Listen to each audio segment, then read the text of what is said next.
për momentin. Po, unë besoj që këtu kemi të bëjmë me një lloj përplasje narrative, është dhe përplasje ideologjike, ku kemi një ideologji që është hegemonike, do të thoshte Gramsci,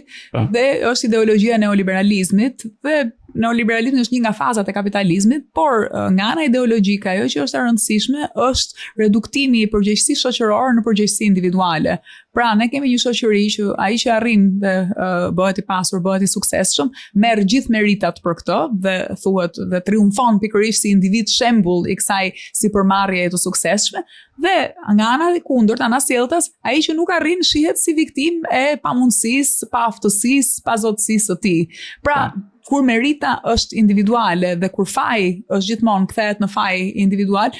është e vështirë që të kërkosh përgjegjësi kolektive dhe të ndërtosh narrative që shkojnë përtej këtij individualizmi të shoqërisë. Kjo nuk është vetëm në Shqipëri, kjo është edhe jashtë Shqipërisë, është një nga arsyet mendoj që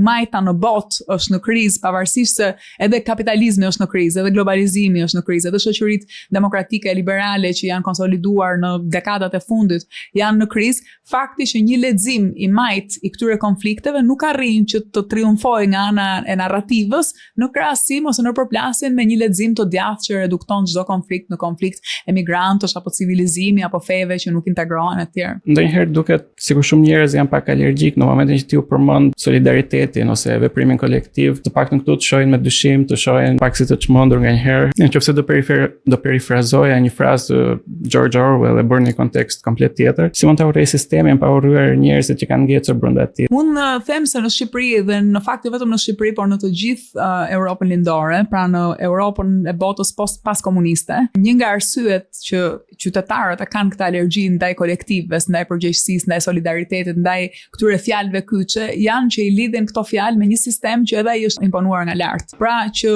një sistem që ata e shohin si shtypës, mendoj me të drejtë, sepse është një sistem që ka ardhur në fuqi në mënyrë jo demokratike dhe ka mbetur në fuqi fal mungesës së demokracisë, dhe fal mungesës së mekanizmave të legjitimitetit demokratik. Kështu që them që është shumë normale që qytetarët, sidomos kur vijnë nga një brez i caktuar, por pastaj këto narrativat edhe konsolidohen, sedimentohen në shoqëri, e kanë këtë alergji sepse çdo gjë që lidhet me të përbashkëtën, me kolektivën, me ndjenjën e solidaritetit, me fjalën barazi,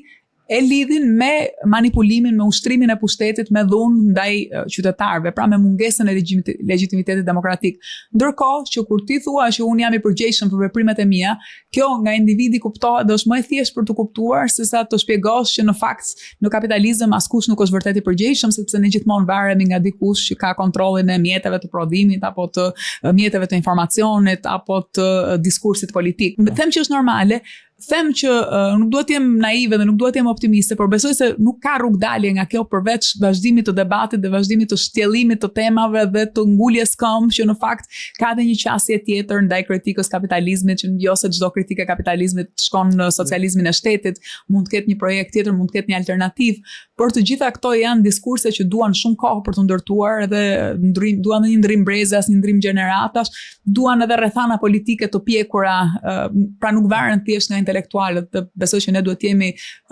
të kemi një sens limiti të kufive të ndërhyrjeve intelektuale në debatin publik.